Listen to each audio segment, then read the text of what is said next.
Good day, and welcome to EMCOR Group Q1 25 earnings conference call. All participants will be in listen-only mode. Should you need assistance, please signal a conference specialist by pressing the star key followed by 0. After today's presentation, there will be an opportunity to ask questions. To ask a question, you may press star, then 1 on your touchtone phone. To withdraw your question, please press star, then 2. Please note that this event is being recorded. I would now like to turn the conference over to Andy Backman, Vice President, Investor Relations. Please go ahead. Thank you, Sagar, and good morning, everyone, and welcome to EMCOR's first quarter 2025 earnings conference call. For those of you joining us by webcast, we are at the beginning of our slide presentation that will accompany our remarks today. This presentation will be archived in the Investor Relations section of our website at emcorgroup.com. With me today are Tony Guzzi, our Chairman, President, and Chief Executive Officer, Jason Nalbandian, EMCOR's Chief Financial Officer, and Maxine Mauricio, Executive Vice President, Chief Administrative Officer, and General Counsel. For today's call, Tony will provide comments on our first quarter and discuss our RPOs. Jason will then review our first quarter in numbers before turning it back to Tony to discuss our guidance, and then we'll open it up for Q&A. Before we begin, as a reminder, this presentation and discussion contains certain forward-looking statements and may contain certain non-GAAP financial information. Slide 2 of our presentation describes in detail these forward-looking statements and the non-GAAP financial information disclosures. I encourage everyone to review both disclosures in conjunction with our discussion and accompanying slides. And finally, as a reminder, all financial information discussed during this morning's call is included in our consolidated financial statements within both our earnings press release issued this morning and our Form 10-Q filed with the Securities Exchange and Commission. And with that, let me turn it over to Tony. Tony? Thanks. And good morning and thank you. I'm going to be mostly on page 4 here to start. We had a strong quarter at EMCOR in the first quarter, generating revenues of $3.87 billion, reflecting year-over-year growth of 12.7%. We earned $318.8 million in operating income with an operating margin of 8.2% and diluted earnings per share of $5.26, representing an increase of 26% from the first quarter of 2024. When you adjust for the $9.4 million of transaction expenses related to our acquisition of Miller Electric, which closed in February, we are non-GAAP adjusted operating income of $328.1 million, or 8.5% of revenues, and non-GAAP adjusted diluted earnings per share of $5.41. We are very pleased with our overall performance. Our electrical and mechanical construction segments, which had year-over-year revenue increases of 42.3% and 10.2% respectively, drove our performance. The growth in our revenues reflects both our proactive move into new geographies to better serve our customers, as well as the confidence that our customers have in our ability to perform complex projects.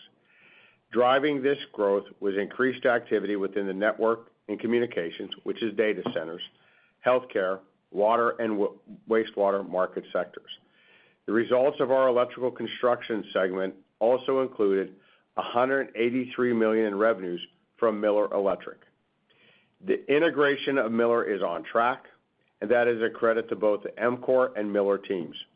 When you share the same core values and have similar operating disciplines and share best practices, then the cultural alignment makes integration more successful. Thank you, Henry, and your team. With respect to operating income, the reasons behind our growth remain the same.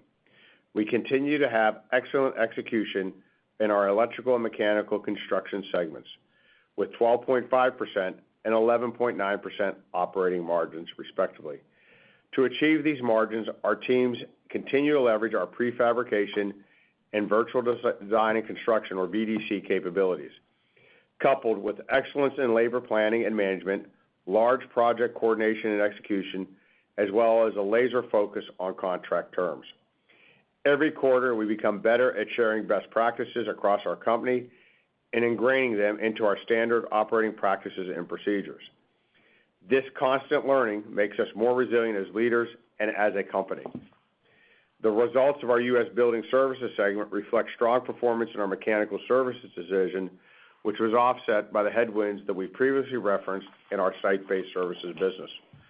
Our industrial services segment was impacted by the effects of a slower start to the turnaround season, caused in part by frigid January weather in Texas.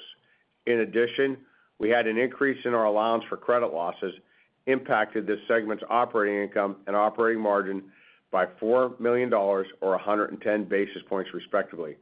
We anticipate this segment's performance will improve throughout the year.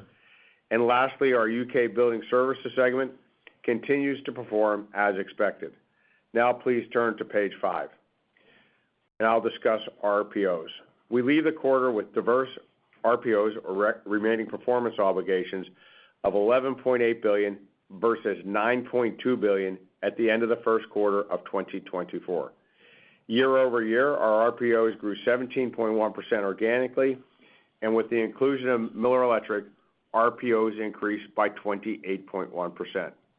On a sequential basis, when compared to December of 2024, our RPOs increased by 6.4% organically and 16.3% when accounting for the Miller Electric acquisition. We had an organic book-to-bill of 1.18 for the quarter. Driving our RPO growth are the markets set forth, and I'll talk about those on this page. Notably, RPOs within networking communications or data centers were $3.6 billion at the end of March. These RPOs have increased by nearly 112% year over year and 28% sequentially, with Miller contributing to a portion of this growth, adding approximately $400 million of RPOs in this important market segment. Healthcare RPOs of $1.5 billion increased 38% year over year and 14% sequentially. Healthcare has always been and remains a core market for EMCOR. The Miller Electric acquisition broadens our opportunities in this space, adding nearly $240 million of healthcare project RPOs. RPOs within the manufacturing and industrial segment of $1.1 billion represent an increase of 31% year over year, or 29% sequentially, with the majority of this increase being organic, resulting from a combination of new contract awards for existing EMCOR companies and the acquisition of Miller. Institutional RPOs increased to $1.25 billion, representing 21% year-over-year growth, or 13% sequentially. And hospitality and entertainment RPOs have more than doubled year-over-year to $437 million, up nearly 73% sequentially, due to the award of several sports stadium and arena projects, and that's really something Miller is good at. And we continue to see demand within our mechanical construction segment for water and wastewater projects, with RPOs increasing 29% year-over-year and 20% sequentially to over $820 million. While we have experienced a decrease in our high-tech manufacturing RPOs, we continue to believe very strongly in the long-term fundamentals of this sector. As we've discussed on prior calls, these projects can be episodic in nature, and RPOs in this space will fluctuate based on timing of project awards, startups, and executions. We still expect future awards in this sector, and some of that should happen later this year. With that, I will turn the call over to Jason, who will review the quarter's financial results in more detail. Jason? Thank you, Tony, and good morning, everyone. Starting on slide 6, I'm going to review the operating performance for each of our segments, as well as some of the key financial data for the first quarter of 2025 as compared to the first quarter of 2024. As Tony mentioned, consolidated quarterly revenues were a record $3.87 billion, an increase of $435.1 million, or 12.7%, which was once again led by our construction segments, where we continue to execute well and demand remains strong across most of the key market sectors that we serve. Revenues for the first quarter included $251 million of incremental acquisition contribution, including $183 million from Miller Electric since the acquisition on February 3rd. On an organic basis, revenues grew by 5.4%. If we look to each of our segments, revenues of U.S. electrical construction were a record $1.09 billion. Due to a combination of organic growth and the Miller Electric acquisition, this segment generated increased revenues from almost all market sectors, with the most significant growth coming from networking communications driven by our data center projects. In addition to data centers, notable revenue increases were experienced in healthcare, where our quarterly revenues doubled, transportation, due to certain infrastructure projects, and institutional as a result of a greater number of public sector projects. U.S. mechanical construction revenues were $1.57 billion, increasing 10.2%. Similar to electrical, the largest growth during the quarter was seen from data centers within networking communications. In addition, this segment had noteworthy revenue increases within healthcare due to both greater organic activity as well as incremental contribution from acquired companies, hospitality and entertainment, given increased project activity, and water and wastewater, driven by continued strong demand for our service offerings across the southeast region of the United States. Revenues of the mechanical segment also benefited from higher levels of service volume. Partially offsetting the growth in mechanical, however, were reduced revenues in commercial and high-tech manufacturing. The completion or substantial completion of certain tenant fit-out or office projects, coupled with fewer warehousing and distribution projects, which we've referenced on recent calls, were the primary drivers of the reduced commercial revenues. With respect to high-tech manufacturing, we experienced a decrease in revenues from semiconductor projects as we actively work towards the completion of the initial phases of several of these contracts. On a combined basis, our construction segments generated revenues of $2.66 billion, an increase of 21.3%. Moving to U.S. building services, revenues were $742.6 million, representing a decrease of 4.9%, as the expected reduction in site-based revenues more than offset the strength of our mechanical services operations, which grew revenues by $44.3 million during the quarter. Demand for mechanical services remained robust, and we once again experienced growth across each of those service lines. We still face some headwinds in our compares for this segment as we move through the year. However, as we progress, the decrease in site-based revenues should be less drastic, and we are optimistic that the performance of mechanical services will begin to offset the lower site-based revenues. Looking at industrial services, revenues were $359 million, an increase of 1.4%. During the quarter, this segment's performance was impacted by a slower start to the turnaround season due to the delay or deferral of planned projects resulting from freezing weather conditions in Texas during January, which Tony referenced. And lastly, UK Building Services delivered revenues of $105.3 million, essentially in line with that of the prior year period. A modest decline in facilities maintenance revenues was more than offset by increased project demand from certain of our UK customers. Let's turn to slide 7.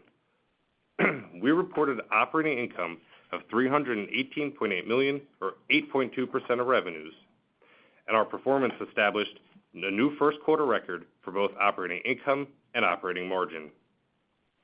When compared against the first quarter of 24, this represents a 22.6% or nearly $59 million increase in operating income, and operating margin has expanded by 60 basis points. Excluding transaction expenses related to the acquisition of Miller Electric, non-GAAP operating income was $328.1 million, up 26.2% or $68 million, and our non-GAAP operating margin was 8.5%, a 90 basis point improvement. Once again, turning to each of our segments, U.S. electrical construction generated operating income of $136.1 million, which represents a 48.6% increase. Operating margin was 12.5%, a 50 basis point improvement. From a market sector perspective, this segment benefited from greater gross profit across the majority of the sectors in which we operate, with the largest increases tracking in line with its revenue growth. Operating income of U.S. electrical construction included $12.8 million of incremental contribution from Miller Electric, net of $7.4 million of intangible asset amortization. Operating income for U.S. mechanical construction was $186.7 million, or 11.9% of revenues. This represents an increase of nearly 24% and 130 basis points of margin expansion. This segment experienced the most significant increases in gross profit from the networking communications and high-tech manufacturing sectors. Despite the reduction in high-tech manufacturing revenues that I previously referenced, the favorable progression on a number of EV and semiconductor projects resulted in greater profitability during the quarter. And together, our construction segments reported an operating margin of 12.1%, which is a 100 basis point improvement year-over-year. Excellent execution and a more favorable mix of work continue to be the main drivers of their performance. Operating income for U.S. Building Services was $36.4 million, or 4.9% of revenues. As the composition of this segment's revenues continues to skew towards more mechanical services and less site-based, an increase in gross profit and gross profit margin more than offset the reduced revenues of the segment, leading to a $3 million increase in operating income and a 60 basis point improvement in operating margin. I should also remind everyone that the favorable year-over-year comparison is driven in part by the impact in last year's first quarter of a customer bankruptcy, which reduced this segment's operating income by $11 million and operating margin by 140 basis points. Turning to Industrial Services, operating income of $6.8 million, or 1.9% of revenues, compares unfavorably to $18 million, or 5.1% of revenues a year ago. Adding to the direct impact of the previously referenced project deferrals and delays was a greater amount of unabsorbed overhead. The results of this segment were also impacted by a $4 million increase in the allowance for credit losses, which reduced its operating margin by 110 basis points. And lastly, UK Building Services earned operating income of $5 million, or 4.7% of revenues. Mobilization costs incurred with the recent award of a facilities maintenance contract by a new customer was the primary reason for the period-over-period reduction in operating income and operating margin. Moving to slide 8 for a few quarterly highlights, starting with gross profit. Driven by our electrical and mechanical construction segments, as well as our U.S. Building Services segment, gross margin has expanded by 150 basis points, with gross profit increasing by 22.6%. If we look next to SG&A, our first quarter expenses increased by $74.6 million. Contributing to this variance was $22.5 million of incremental expenses from acquired companies, $5.1 million of additional amortization expense, and the previously referenced $9.4 million of transaction costs. Excluding these items, SG&A grew by $37.7 million, largely due to employment costs, given both greater headcount to support our organic growth, as well as increased incentive compensation expense within our construction segments, given the higher projected annual operating results. SG&A margin for the quarter of 10.4% compares to 9.6% a year ago. Transaction costs account for 20 basis points of the increase, with the remaining 60 basis points being driven by two primary factors. First, we have the incentive compensation expense I just referenced.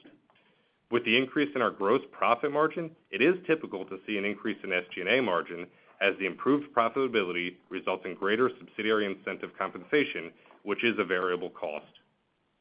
Next, within U.S. Building Services, SG&A margin has increased given the decline in revenues we've experienced without a corresponding reduction in SG&A. Our segment management team continues to adjust their cost structure, aligning the segment's overhead to its new revenue base. And overall, we do expect to see a decrease in SG&A margin as the year progresses and anticipate a full-year SG&A margin more comparable to that of the prior year when adjusting for transaction costs. And finally, on this page, diluted earnings per share was $5.26 compared to $4.17, an increase of 26.1%. Excluding transaction costs, non-GAAP diluted earnings per share was $5.41, an increase of 29.7%. If we turn to slide 9, which is our balance sheet, as a result of the Miller Electric acquisition and approximately $225 million utilized on share repurchases, our cash balance has decreased to just under $577 million at the end of March. During the quarter, we borrowed $250 million under our revolver for temporary working capital needs. As we've stated in the past, our balance sheet, including the $689 million of working capital, remains strong and liquid, and when coupled with our history of cash generation, as well as the nearly $980 million of capacity available under our credit facility, we are well positioned to continue to fund organic growth, pursue strategic M&A, and return capital to shareholders. Although not shown on the slide, operating cash flow was $108.5 million, which compares to $132.3 million in last year's first quarter. As a reminder, operating cash flow during Q1 tends to be the lowest due to the funding of the prior year's incentive compensation awards. Cash flow in the quarter was additionally impacted by the progression on a number of contracts for which we were previously billed ahead. As we worked through these upfront payments, we saw the expected decrease in operating cash as our outflows exceeded our inflows on these projects. With that, I'll turn the call back over to Tony. Thanks, Jason. I'm going to be on pages 10 to 11 to finish. Given the strong start to the year, we are going to raise the low end of our diluted earnings per share guidance by 40 cents to a range of $22.65 to $24. Our revenue guidance will remain the same at $16.1 billion to $16.9 billion. I'd always remind you this is not a quarter-to-quarter business. The guidance reflects our expectation that we will continue to deliver strong operating margins in 2025. In setting this range, we believe that we have covered the potential impact of tariffs on our business. We will manage through the tariff uncertainty similar to how we manage the supply chain and cost disruptions around COVID. We will try to pass on price increases and protect ourselves as much as we can through proactively negotiating favorable contractual terms. What customers possibly may defer spending or delay projects, we have not yet seen any such actions in a meaningful way, and the growth in our RPOs reflect the strong demand we continue to experience for our services. We also believe that the normalization of trade and trade barriers will be a long-term net positive for EMCOR, resulting in more reshoring of critical manufacturing. We continue to believe that we are still in the early stages of this investment cycle. Said simply, we will manage this short-term challenge like we have many others. It is part of our EMCOR culture to train continuously and share best practices around operating in a volatile, uncertain, complex, and ambiguous environment. We call that VUCA. We train on it, and quite frankly, that's been the world we've lived in for the last 12 to 15 years. Honestly, that is the type of environment that we have come to expect, and as contractors, we can react very well to almost any environment. So what will it take us to get to the higher end of the range? We got to continue to earn operating margins at the higher end of our performance over the last 2 years. Our RPO mix and bookings need to continue the same patterns that we have seen over the last 18 to 24 months, and we must continue to manage our costs well. As the year progresses, we will know more about each of these and the actual impact of tariffs and other macroeconomic factors that are beyond our control. I often say to our team, and this is part of our DNA too, focus on what you can control, and that is what we plan to do. We're going to exercise discipline around our overhead and job costs, and we'll continue to train and share best practices while proactively addressing any potential issues. Like we always do, we will allocate capital with discipline. We have a decent pipeline of acquisition opportunities, and I have said for many years, deals happen when they happen. Like we always do, we also want to thank our EMCOR teammates for their excellent performance and for living our values and mission first, people always. You know, quite frankly, we got the best team in the field from all levels, and our subsidiary leaders are executing exceptionally well in a very uncertain environment, but that's what we do as contractors, and we do it exceedingly well. With that, we'll turn it over to Sagar for questions. Thank you. We will now begin the question and answer session. To ask a question, please press star, then one on your touch-tone phone. If you're using a speakerphone, please pick up your handset before pressing the keys. If at any time your question has been addressed and you would like to withdraw your question, please press star, then two. At this time, we will pause momentarily to assemble a roster. Our first question comes from Brent Thielman from D.A. Davidson. Please go ahead. Great, thanks. Good morning. Morning, Brent. Morning. Hey, Tony, really strong start on RPOs. Looks like, good momentum in most areas of the business right now. I guess in light of that, you did keep the top end of the guidance range here. And my question was more, is it to handicap what could be operational risks just related to tariffs or supply chain noise, or is it more related to kind of potential growth headwinds that could surface, even though it doesn't really sound like that's happened yet? Just wanted to get clarity there. No, it's related to anything even beyond tariffs, right? There's a lot of uncertainty. It's not growth related. We think we have the tariffs nailed down in our range. We feel really good about that. We thought it's April, even without an environment that had tariffs and everything else. I doubt we would have raised the top end of our range, even if you said there's no tariffs, no anything. We brought the bottom up because we feel good about that. But the top end, if you do that math all the way out, it was fairly aggressive guidance. And we contemplated, a year where we would continue to grow, obviously, with our revenue guidance of 16.1 to 16.9. That's mainly due based on the pace and timing of projects, how they'll roll out through the year. But yes, more just sort of macroeconomic early in the year. We feel really good about the prospects we have in the business right now. And I think the one thing to add to that on the margin side, right, is we are maintaining our margin guidance in that same range that we had back in February of 8.5 to 9.2. With an adjusted margin for the first quarter here of 8.5, we're essentially saying margins will at least hold, if not improve, throughout the remainder of the year. Right. Okay. And then, and I guess again, back on the high-tech manufacturing, you've got a lot of momentum in most areas of the business. Obviously, RPOs are off a bit there, but it seems like there's been a slug of announcements lately on the pharma side related to reshoring. So I want to come back to that, your assessment of the opportunities that may be building in that vertical where we could, sort of see an inflection, maybe in RPOs over the next couple of years here. My gut tells me yes. Pharma, I also you'll see more semiconductor work come in. We'll be careful what we do there.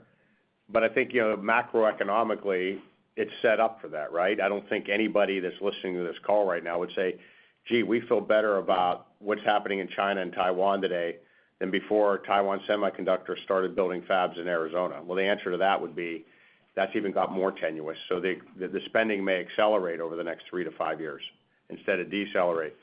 I think that one, I think pharma is absolutely that tied to reshoring.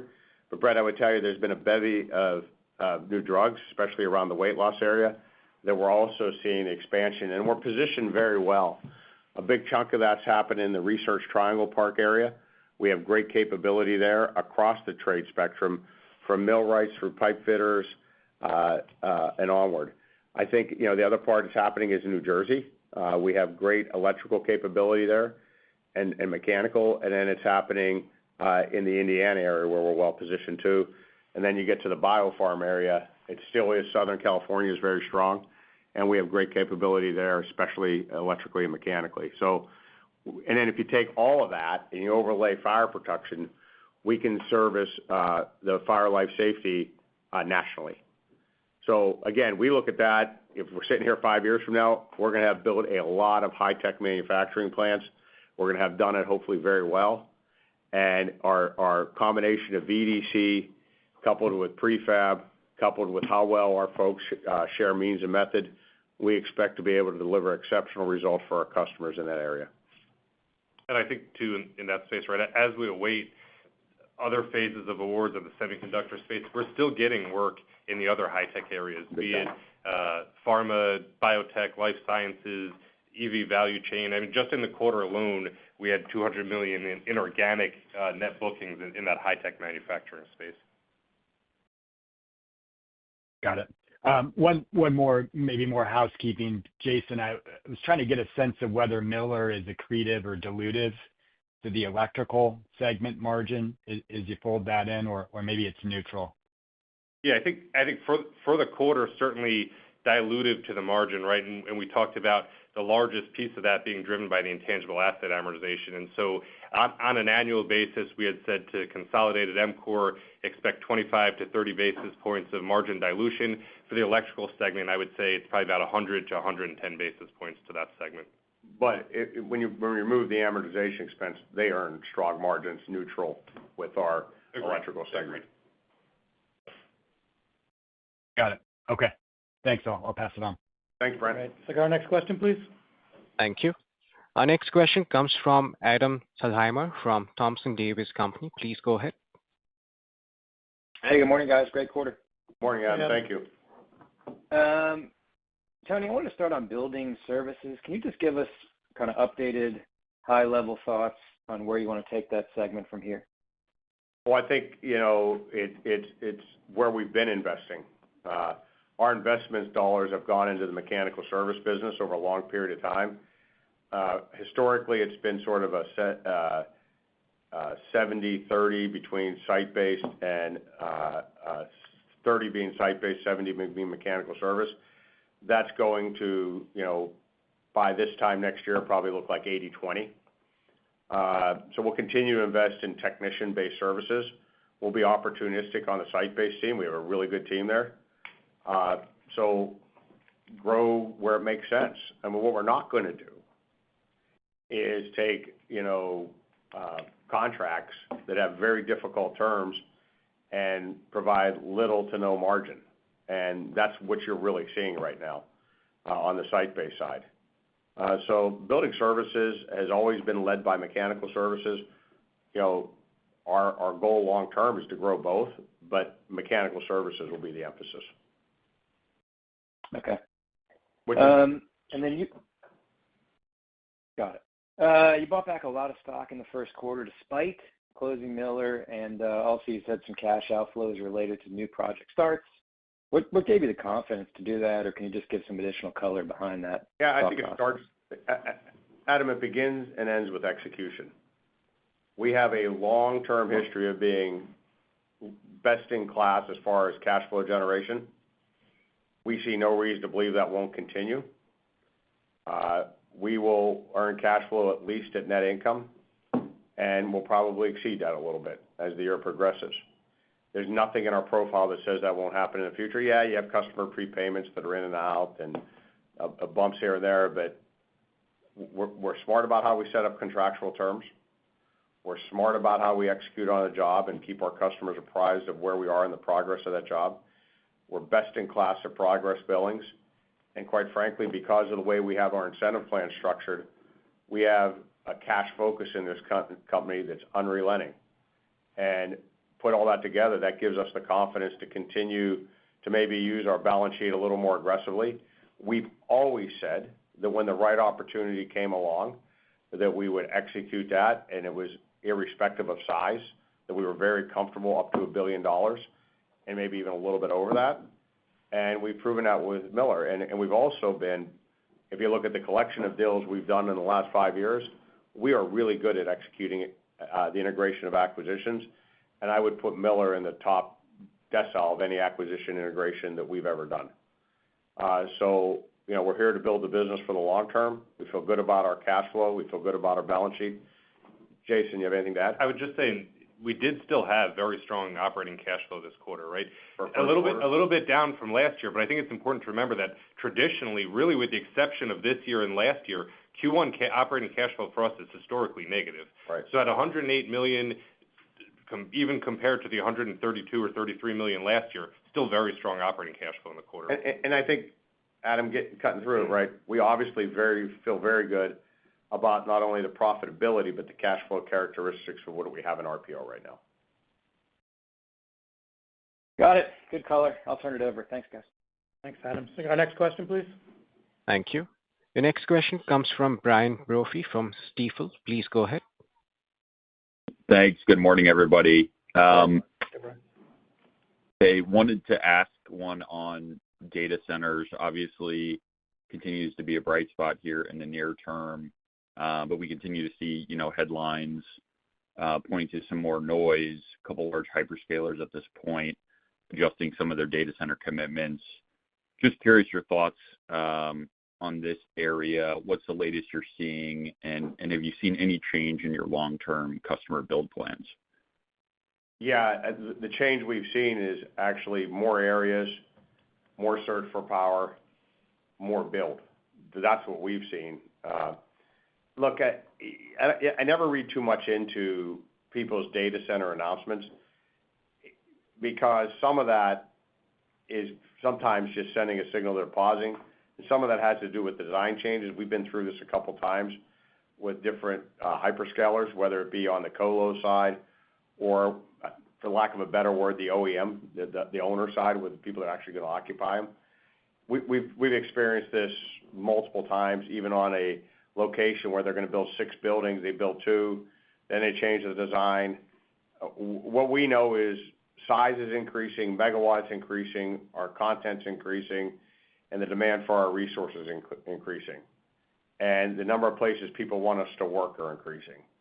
And that gives us pretty visibility, I would say, certainly through the end of the year with RPOs. And with the amount of people that have brought us into their build plans and wanting us to be part of the solution, that has definitely ticked up here in the last 6 to 9 months. Got it. Yeah, that's very helpful. And then just wanted to understand some of the moving pieces on the EPS guide a little bit better. Obviously, some healthy buyback activity in the quarter. I'm assuming that's contributing. It also appears that the Miller transaction costs are now excluded. I guess, do I have those items right? And are there any other moving pieces on EPS guidance we should be aware of? So when we set the guidance, we contemplated all the impacts of Miller to include the transaction expenses. But this is such a wide range, and it's so early in the year, it's hard for us to sit here and read too much into any of that. Our revenue guidance we feel good about. We're pegging the low end of our guidance around 8.5% margins, and we're pegging the high end of our guidance around 9.2% margins. And if we operate within there and the volume gets to the high end, I think we're gonna get towards the higher end of our guidance. Could margins be stronger? That depends on mix. It not only depends on mix, electrical, mechanical versus the rest of the business, it also depends on mix of kind of contract type. GMP versus fixed price, our ability to convert GMP contracts into fixed price, all that goes into it. There's 10,000, 12,000 moving pieces out there. It's April. There's some macroeconomic uncertainty. Quite frankly, with the size of the business now and where we are, we probably, in any circumstance, wouldn't have raised anything but the low end of this guidance range with the first quarter beat that we had. And at the end of the second quarter, we'll give you a pretty good view on maybe what the rest of the year looks like, and maybe at that time we'll have some more to say about the top end of the range. Got it. That's helpful. I'll pass it on. Thank you. Thank you. Next question comes from Alex Dwyer from KeyBanc Capital Markets. Please go ahead. Hey, good morning. How are you guys? Good. How are you, Alex? Good.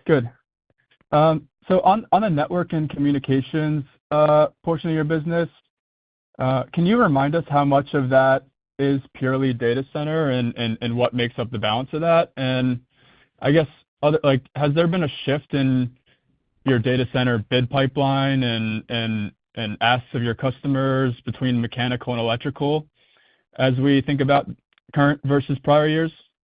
Yeah, so look, 85% or so of that network, the reason we call it network and communications is we also have a low voltage business that's become national in scope. It's part of it. It's 4 times the size it was 5 years ago. And so that's in there too.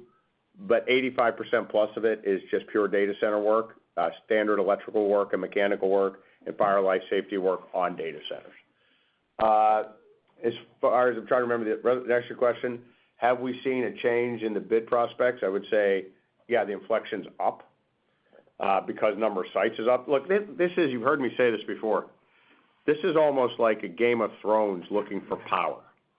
Everybody's looking for power to power these data centers, and they're looking all over the country. And we went from, I think I said we went from serving 3 data center sites in 2019, and I think we went to 14. Now with Miller, we're like 16 or 17 geographies electrically. Mechanically, we went from 2, we're like at 4, and quite frankly, people would like us to be at 8 or 10 mechanically right now. And fire life safety, we service every data center market in the country. And so net, people are in this search for power, and their search for very dependable baseload power that can service these data centers. They're becoming bigger, right? The campuses are becoming bigger. And we're working on a couple campuses right now that will be upwards of 2,500 megawatts when built out. And That's how people think about data center size now. Typically, the electrical scope is 1.5 to 2x of the mechanical scope. However, that's historical. As you get to the future, electrical might only be 1.25. Not that electrical shrunk, but because of the heat in these data centers, the mechanical scope has walked up. And because there's more cooling, and it is not only airside cooling, there's more rack cooling and immersive cooling around water and liquids to cool actually the servers in that media. And so that drives up the mechanical scope, and then just the tonnage that needed to support that also goes up. And so just to put things in perspective, on a 2,500 megawatt data center campus, so each LM8000, or the Siemens equivalent of a gas turbine, is about 250 to 300 megawatts. So these are, to get to data center, you're talking a central utility plant that it's not dedicated because, I mean, electricity comes from everywhere, that would be dedicated to one data center site. To put that in perspective, the biggest integrated steel mills in this country at their height didn't use 10% of that power. So that's the kind of power we're talking. So that's why this quest for power has been going on. I think the positive is I think we'll be in an environment where we'll be actually able to build power plants that can power data centers. Because if that didn't happen here in the years 2 through 4 of this outlook, then that would be a stunt of growth. I don't see that happening either, because you're starting to see more announcements where they just had one in Pennsylvania. They knocked down a big coal plant. It's actually where I'm from. A big coal plant was decommissioned. They're actually going to put a data center site there, and they're actually going to put 750 megawatts at least of gas-fired generation right at the site. Those things will be owned by the utility long term because it'll be part of the grid.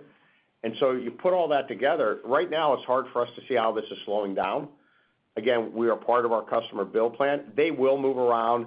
They will say this site's slowing down. They will say we're going to slow because of design changes. I wouldn't pretend to understand how the integration between a cloud storage platform and a training AI platform and a generative AI platform all work together. I wouldn't pretend to know that. But what I do know is the typical cloud storage were somewhere between 30 and 60 megawatts, and the ones we think are going to AI are north of 100 megawatts at this time. So put 100 or 200 megawatts into perspective for you. 200 megawatts is about 5,500 homes. That's probably every home, 3.5 to 4 people. That's give or take 20,000 people. That's a small to mid-sized city in the U.S. is what one data center doing AI will require with power. Got it. Very helpful thoughts, Tony. I guess second, on the RPO, the 28% growth rate, I think that's the strongest RPO growth rate since a couple years ago. And I'm just wondering how we think about this 28% RPO growth against the revenue growth guidance, which is low double digits. Is that just a function of more of that RPOs for 2026 projects, or maybe you're working on more larger projects that burn over multiple years? I guess just wondering if there's anything different in the burn cadence of this RPO going forward. Yeah, I think quickly two things, and then I'll let Tony add in as well. First, that 28% does include Miller, so organically it is up 17%. And then the second is just if you look at historically what percentage of our RPOs turn to revenues in excess of 12 months, historically that number has always been around 85% or so. Where we stand today, it's been 85% is going to burn in the next 12 months, 15% in excess of 12 months.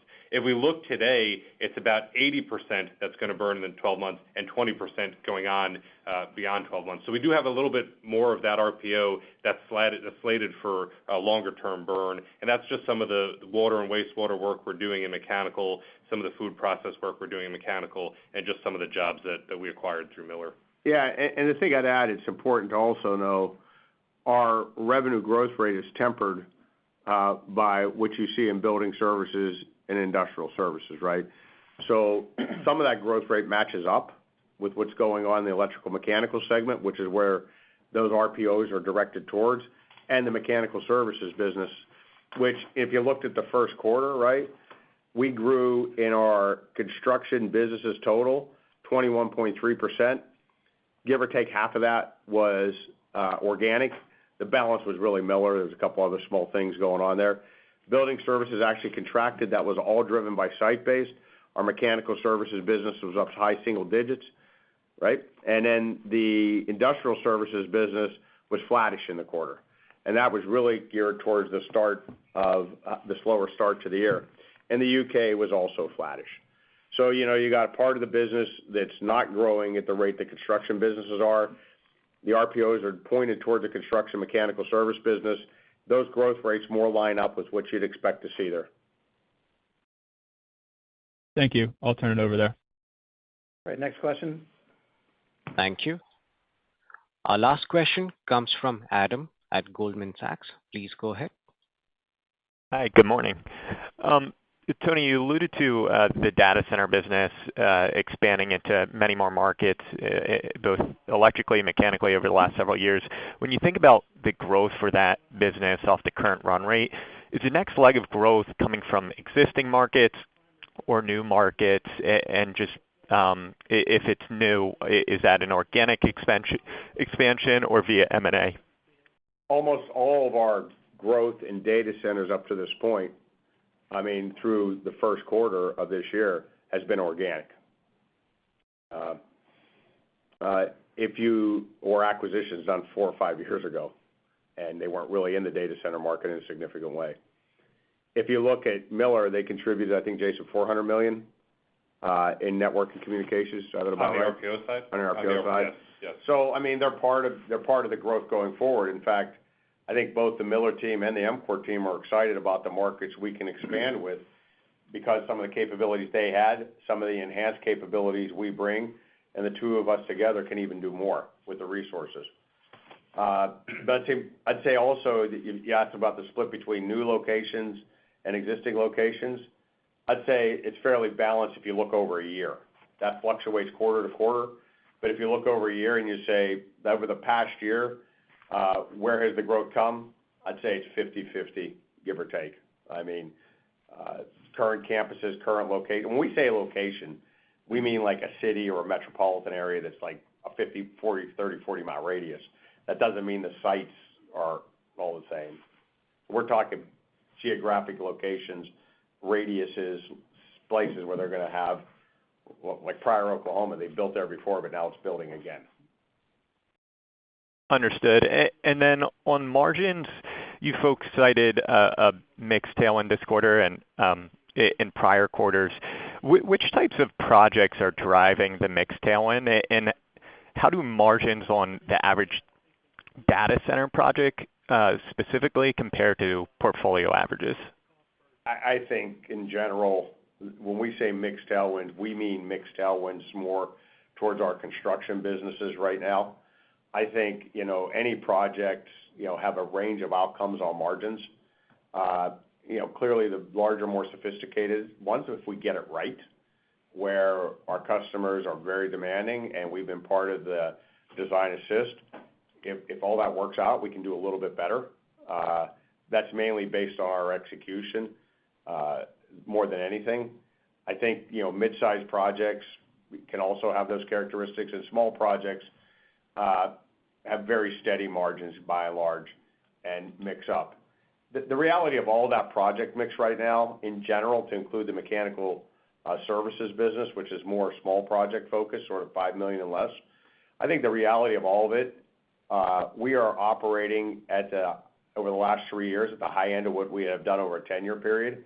And I think the reason for all that is we've gotten better. Maybe pricing's got a little bit better, but these are really demanding customers we work for, so they're not paying one nickel more than they have to. We've gotten better, and we've gotten better on the small project side because we can deliver faster for the owner and also disrupt their typically retrofit projects. We're very good about not disrupting their ongoing operations, and so that's a valuable skill, and we have very good small project crews. On the mid-side projects, it's sort of better execution, and we're able to take some of the learnings we have from the large project side on VDC in prefab and bring that down into the mid-market. And the price is the price. Our competitors really probably can't do that. They don't have the scale to do that. And then at the top end, we're working a lot of times collaboratively with our customers to get to the right solution and the right planning. We're thinking a lot about labor mix management. What's the ratio of journeymen to apprentices, wiremen? What's the foreman mix going to be on the job? What's the experience level of those foremen? How many of our core people are we going to have on the job versus travelers? All those things go into thinking about how we price the job, how we build contingency, and then finally, how eventually we execute that job. I mean, it's a lot of things going into it, but we're at the high end over these last 2 or 3 years.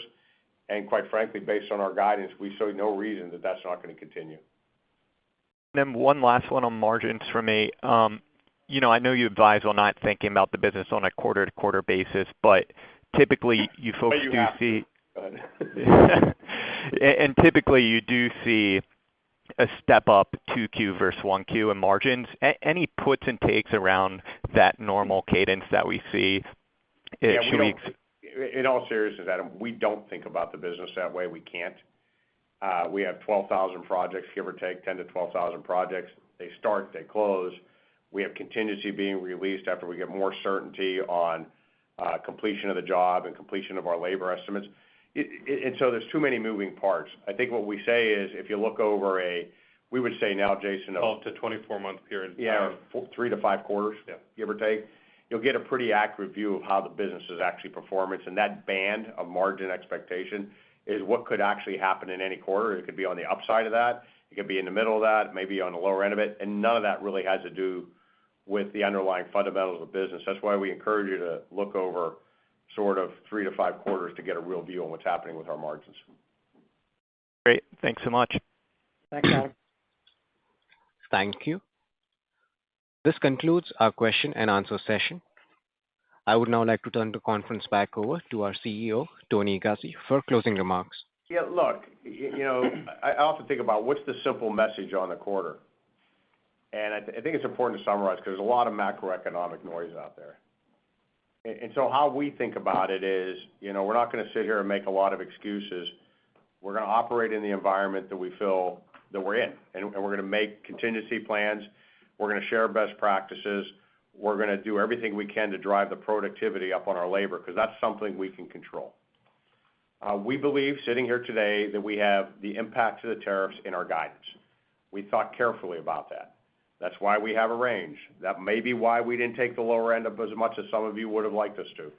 But quite frankly, we probably wouldn't have done that anyway this early in the year, and that's in any macroeconomic environment.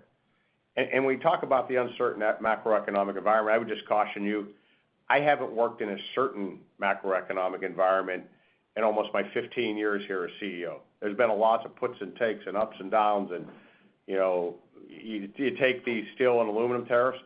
I think we're 7 for 7 with presidents since 1974 that have done something with the steel and aluminum market when they're president, and we are well rehearsed in how to do that. And quite frankly, COVID sharpened that sword for us much more on how we can react. And we started planning on maybe supply chain and tariffs and all those things because we sort of paid attention to who won the election and what that person said. And so we started refreshing all our training on contractual terms, execution, labor contingencies, all the way back in November and December. It was no surprise to us that there'd be something. It's also important to know that, right, the biggest part of our cost is still labor, and it will always be the bigger part of our cost. And when you talk about these mega jobs, it's always important to know we're not buying most of the end equipment anymore. That is being supplied by the owner or the GC because of what lead times did in COVID. So we feel we've got that taken care of. Secondarily, we feel really good about our labor position in the market. We continue to attract the best and brightest to work for us, and we continue to be able to fill the jobs we need to execute well for our customers. And finally, and I'll say this unequivocally, every day I feel we put the best leadership team on the field from foreman up. And that's what will make a difference in these periods of uncertainty. And that's why customers allow us to have a 28% increase in RPO. And that's why we have great integration and acquisitions. And that's why people like Miller Electric are excited to be part of our team, and we're excited to have them as part of our team. With that, Andy, you can close it off. Thanks, Tony, and thanks, Jason. And thank you all for joining us today. As always, if you have any follow-up questions, please don't hesitate to reach out to me directly. Thank you all again, and have a great day. And Sagar, will you please close the call? Thank you. This conference has now concluded. Thank you for attending today's presentation. You may now disconnect.